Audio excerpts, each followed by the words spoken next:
नमस्कार दोस्तों, आपके अपने चैनल नीरज जी के प्लेटफॉर्म पे आपका स्वागत है। जैसा कि आज हम लोग करंट अफेयर्स 2024 के प्रथम पार्ट में जानने का प्रयास करेंगे और बहुत तेज़ी से जानने का प्रयास करेंगे। आइए देखते हैं। सबसे पहला प्रश्न हमारा है कि हाल ही में ब्रिक्स देशों से कौन अपना नाम वापस ले लिया। कहने का मतलब है कि इससे पहले ब्रिक्स में 5 देश हुआ करते थे, लेकिन अब ब्रिक्स में कुल 10 देश हैं। हालांकि 5 देशों में जैसे कि पहले ब्राज़ील, रूस, इंडिया, चाइना और साउथ अफ्रीका हुआ करता था, वहीं पे 5 और अन्य नाम जुड़ गए हैं, जैसे कि इथोपिया, ईरान, मिस्र, सऊदी अरब, इसके अलावा यूएई। 5 और नाम अब हम ऐड कर लेंगे। कहने का मतलब है ब्रिक्स में अब कुल देशों की संख्या 10 हो गई है। हालांकि एक नाम जो अर्जेंटीना था, इसका नाम भी इंक्लूड था, लेकिन यह बाद में ब्रिक्स देशों से अपना नाम वापस कर लेता है। कहने का मतलब है कि अब जो है ब्रिक्स में देशों की संख्या कुल 10 है। आइए दूसरा प्रश्न देखते हैं कि वित्त आयोग 16वें वित्त आयोग के अध्यक्ष जो है कौन बनेंगे। हमारे 15वें वित्त आयोग के अध्यक्ष जो है एनके सिंह हैं, जिनका पूरा नाम नंद किशोर सिंह है। लेकिन अब जो है 2025 तक तो वे कार्य करेंगे, लेकिन 2026 से अब अरविंद पनगड़िया जी 16वें वित्त आयोग के अध्यक्ष बनेंगे। और जो वित्त आयोग के अध्यक्ष की नियुक्ति कौन करता है, तो राष्ट्रपति करता है। 5 सालों के लिए करता है, और वित्त आयोग की बात आर्टिकल 280 में होता है। ठीक, आइए तीसरा प्रश्न जानने का प्रयास करेंगे कि जो स्वामीनाथन पुरस्कार होता है वह किस क्षेत्र में दिया जाता है, तो कृषि के क्षेत्र में दिया जाता है। तो प्रश्न है, हाल ही में किसे एमएस स्वामीनाथन पुरस्कार से किसे सम्मानित किया गया, तो इसका सही आंसर है प्रोफेसर BR कंबोज। और आप ये बताएंगे कि जो अभी 33वां व्यास सम्मान पुरस्कार किसे दिया गया। तो मैं बताते चलूं कि पुष्पा भारती को 33वां व्यास सम्मान दिया गया, और उनकी रचना का नाम था यादें यादें और यादें। ठीक, आइए चौथा प्रश्न देखने का प्रयास करेंगे कि महाराष्ट्र में पहली महिला पुलिस महानिदेशक जो DSP हैं वे कौन बनी। तो हम रश्मि शुक्ला का नाम याद रखेंगे कि जो DSP जो महाराष्ट्र की DSP बनी है रश्मि शुक्ला। ठीक, आइए देखते हैं अगला प्रश्न कि जो विश्व में इस्पात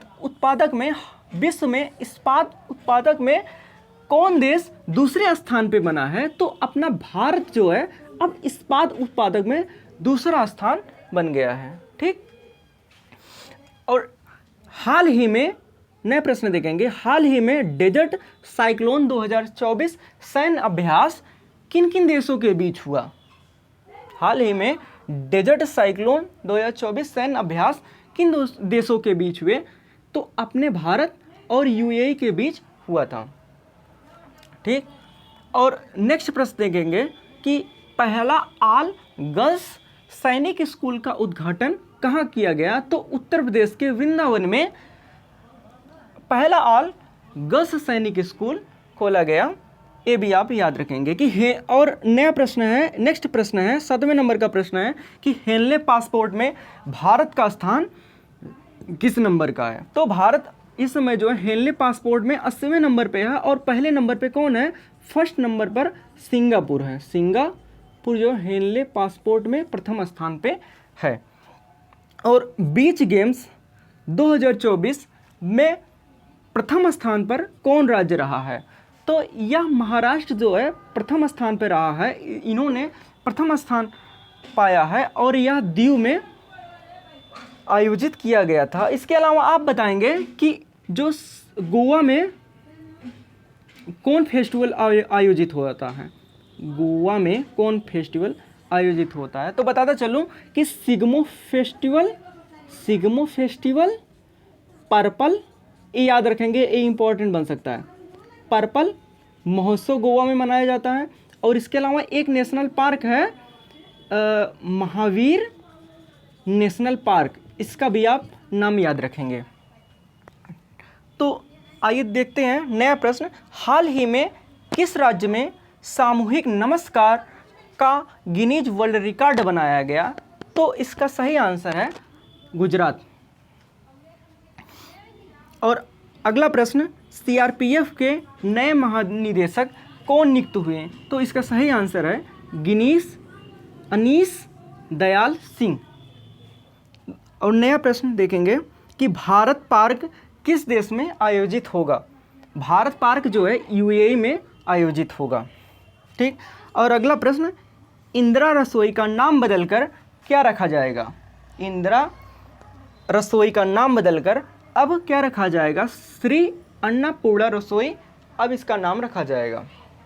आइए देखते हैं नेक्स्ट प्रश्न, हिम तेंदुआ किस देश का राष्ट्रीय प्रतीक घोषित किया गया? जो हिम तेंदुआ है, जो भारत के लद्दाख में सबसे ज़्यादा हिम तेंदुआ पाया जाता है, वही हिम तेंदुआ किस देश का राष्ट्रीय प्रतीक घोषित किया गया? तो किर्गिस्तान में, किर्गिस्तान इसका सही आंसर है। और लास्ट प्रश्न देखेंगे, किस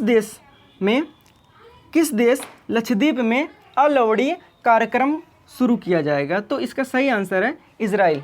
आशा करता हूँ ये आपको समझ में आया होगा। तो थोड़ा सा शॉर्ट में बनाया हूँ, इसके बाद जब भी बनाऊँगा थोड़ा सा डीपली में जाने का प्रयास करूँगा।